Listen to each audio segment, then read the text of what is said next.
Om Swastiastu, perkenalkan nama saya Niluh Yuli Chandra Dewi, NIM 1817051164, kelas 5G. Pada kesempatan kali ini, saya akan membahas soal pada bab 5, yaitu tentang laba atas transaksi antar perusahaan untuk persediaan. Baik, untuk mempersingkat waktu, langsung saja kita ke soal. Di sini ada laporan laba rugi konsolidasi pada penjualan downstream. Seperti yang diketahui bahwa terdapat dua tipe transaksi antara induk perusahaan dan anak perusahaan, yaitu downstream dan upstream. Jadi untuk soal ini itu merupakan tipe downstream. Laba terpisah yang tidak termasuk laba investasi dari AA Corporation dan BB Corporation. Perusahaan anak yang dimiliki 80% oleh AA Corporation untuk tahun 2010 ditentukan sebagai berikut. Di sini AA Corporation sebagai induk dan BB Corporation sebagai anak. Ini merupakan laporan laba rugi sebelum konsolidasi. Selama tahun 2010, AA Corporation menjual barang yang berharga pokok $40.000 kepada BB Corporation seharga $80.000. Jadi di sini AA Corporation ini menjual barang atau persediaannya dengan HPP atau harga pokoknya itu $40.000 kepada BB Corporation seharga $80.000. Jadi ini $80.000 ini merupakan harga jualnya. Pada tanggal 31 Desember 2010, setengah dari persediaan ini belum terjual oleh BB Corporation. Jadi, setengah dari persediaan ini belum terjual dan setengahnya lagi itu sudah terjual. Diminta buatlah laporan laba rugi konsolidasi AA Corporation dan perusahaan anak untuk tahun yang berakhir 31 Desember 2010. Baik, langsung saja kita ke pembahasan.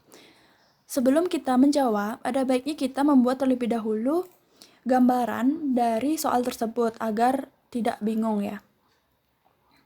Jadi di sini AA Corporation sebagai induk perusahaan, BB Corporation sebagai anak perusahaan. AA Corporation ini mengakuisisi BB Corporation sebanyak 80%. Nah, tadi juga sudah dijelaskan di soal bahwa AA Corporation ini menjual barang atau persediaannya itu dengan harga jual $80.000, dengan harga pokoknya $40.000. Untuk itu, maka terdapat laba atau selisih dari harga jual dan HPP tersebut sebesar $40.000. Nah, karena tadi hanya terjual setengah, maka masih terdapat setengah lagi yang belum terjual. Maka di sini ada yang namanya laba belum direalisasi, yaitu setengahnya sebesar $20.000. Setelah itu barulah kita jurnal. Untuk jurnal yang pertama kita masukkan di sini penjualan di debit sebesar $80.000. Lawannya itu HPP di kredit sebesar $80.000. Jurnal yang kedua itu untuk laba yang belum direalisasi. Seperti di sini entitas eliminasi laba yang belum direalisasi dalam persediaan. Entitas yang dikonsolidasi merealisasi dan mengakui laba atas penjualan antar perusahaan afiliasi pada saat barang dagang dijual kepada entitas luar. Sebelum barang tersebut dijual atau sebelum itu terjadi, maka laba dan rugi atas penjualan antar perusahaan itu tidak direalisasi. Pengaruhnya itu harus dieliminasi dalam proses konsolidasi. Maka di sini kita buat jurnal untuk mengeliminasi. Di sini HPP di debit sebesar $20.000 dan persediaan di kredit sebesar $20.000. Selanjutnya, kita akan menjurnal terkait dengan hak minoritas. Perhitungan pendapatan hak minoritas. Jika penjualan adalah arus kas ke bawah, maka pendapatan hak minoritas ini tidak dipengaruhi oleh transaksi antar perusahaan. Jadi langsung saja cara menghitungnya itu laba bersih anak perusahaan dikalikan dengan persentasenya, yaitu 20%. Maka dari itu cara mencarinya itu laba yang belum direalisasi $20.000 dikalikan dengan 20%. Hasilnya itu 4.000. Beban hak minoritas di debit sebesar 4.000 dan hak minoritas di kredit sebesar 4.000. Selanjutnya kita akan membuat laporan laba rugi setelah konsolidasi.